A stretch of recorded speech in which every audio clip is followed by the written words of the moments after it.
Before the pandemic hit, I rarely did any online presentations. I traveled around the world and did my keynote speeches face-to-face with a live audience. Now, like the rest of the world, I'm forced to stay between four walls and I do all my presentations online, talking into the lens of a camera for hours and hours and hours.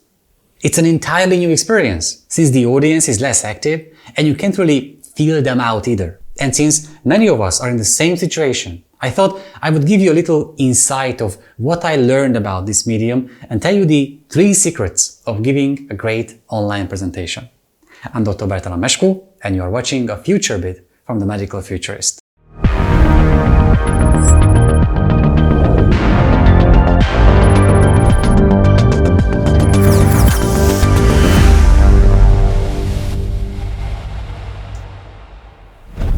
The first secret is quite simple. It's all about the setting.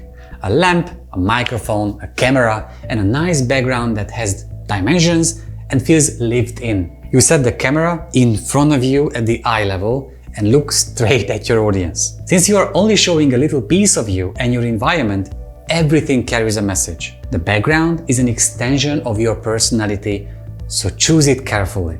Instead of a bad zoom filter, stand in front of a bookshelf.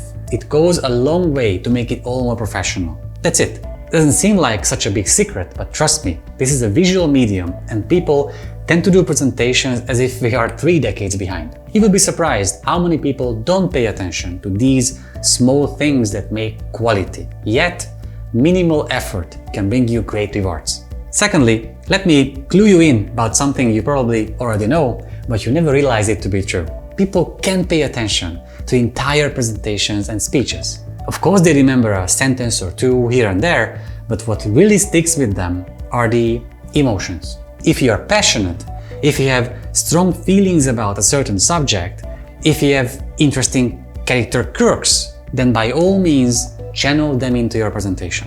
In Zoom calls, the excessive amount of eye contact and to see yourself in real time are frustrating and fatiguing as much for the audience as it is for the speaker. And so the attention span drops immensely. To avoid all that, don't be afraid to give your presentations a personal touch. Feel free to let your personality come through each word. If you love Monty Python like I do, sneak some secret jokes in. And now for something completely different, you have to keep in mind that what the audience really wants is personality, maybe emotions, and authenticity. So in a way, how you present something is more important than what you present.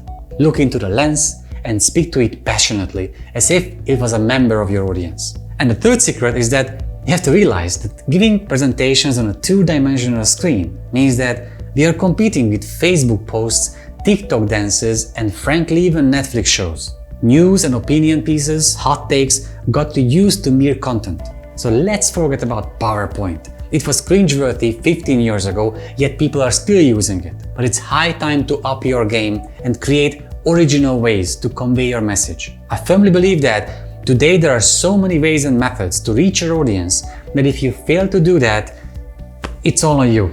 So don't be afraid to experiment until you connect with the audience. They are there and they are waiting for you to speak their language. So, let me summarize all that. This medium is all about empathy. You have to understand your audience, speak their language, because the sterile, monotone speeches are a thing of the past. I make my own mistakes as a speaker. I have an accent, I speak too fast, and I want to put too much information into my slides. But after giving 1000 keynotes, at least I know what would be the right way. So you can quickly jump to the part about the solution. I know some of you might be hoping that as the pandemic will be gone, the burden of doing online presentations will just go away. But that won't be the case. The culture has shifted for good, and virtual presentations are going to stay with us forever. So don't think of them as a burden, but as a new method waiting for you to embrace and exploit it. I hope this little guide helps you in your future presentations, and if so, please hit like and subscribe. Thank you.